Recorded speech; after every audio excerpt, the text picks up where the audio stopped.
విశాఖలో రంగస్థలం ఏపీ ముఖ చిత్రంలో సరికొత్త ఆశాకిరణం. ఇటీవలే ప్రజా జీవితంలోకి వస్తున్నానని ప్రకటించిన వంగవీటి రంగ వారసురాలు ఆశాకిరణ్ తనదైన కార్యాచరణతో ముందుకు సాగుతున్నారు. రాధారంగ మిత్రమండలితో కలిసి భారీ బహిరంగ సభ ఏర్పాటు నిర్వహించేందుకు సిద్ధమయ్యారు. ఇందుకు విశాఖని కేంద్రంగా ఎంచుకోవడం ఆసక్తికరంగా మారింది.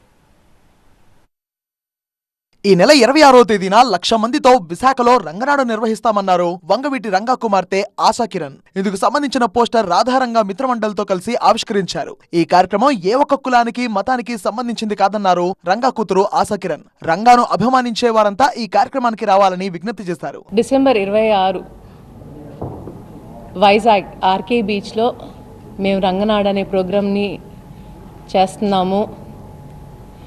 ఈ ప్రోగ్రాం అనేది ఏ కులానికి, ఏ మతానికి, ఏ పార్టీకి, ఏ వర్గానికి, ఏ ప్రాంతానికి సంబంధించింది కాదు. రంగా గారి అభిమానుల కోసమని చేసే పార్టీ. రంగా గారిని అభిమానించేది అభిమానులు అన్ని పార్టీల్లోనూ ఉన్నారు, అన్ని వర్గాల్లోనూ ఉన్నారు, అన్ని కులాల్లోనూ ఉన్నారు, అన్ని మతాల్లోనూ ఉన్నారు.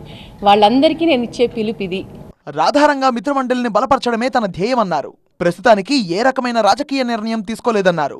వంగవీటి కుటుంబం అంతా ఒకే తాటిపై ఉందని, ఈ కార్యక్రమానికి సంబంధించి తన సోదరుడు రాధాకే తొలి ఆహ్వానం అందించామని తెలిపారు. మేము వంగవీటి కుటుంబం అంతా కలిసికట్టుగానే ఉన్నాము. మొట్టమొదటి ఇన్విటేషన్ రంగనాడుకి ఆయనకే పంపించాము. ఆయన ఫుల్ సపోర్ట్ అనేది చెప్పారు. సో దాంట్లో మీకు డౌట్ ఏం లేదు, మాకు ఎలాంటి గొడవలు లేవు.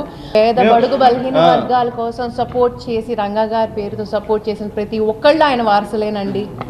మా అదృష్టం ఏంటంటే ఆయన రక్తం ఉంది మా బాడీలో. తాను ఓ పార్టీలో చేరుతానన్న ప్రచారం అవాస్తవమన్నారు ఆశాకిరణ్. త్వరలో రంగా అభిమానులతో చర్చించి కార్యాచరణ ప్రకటిస్తా అన్నారు. పెద్దలు ఆశీర్వదిస్తే 2029 ఎన్నికల్లో పోటీ చేస్తానని తెలిపారు.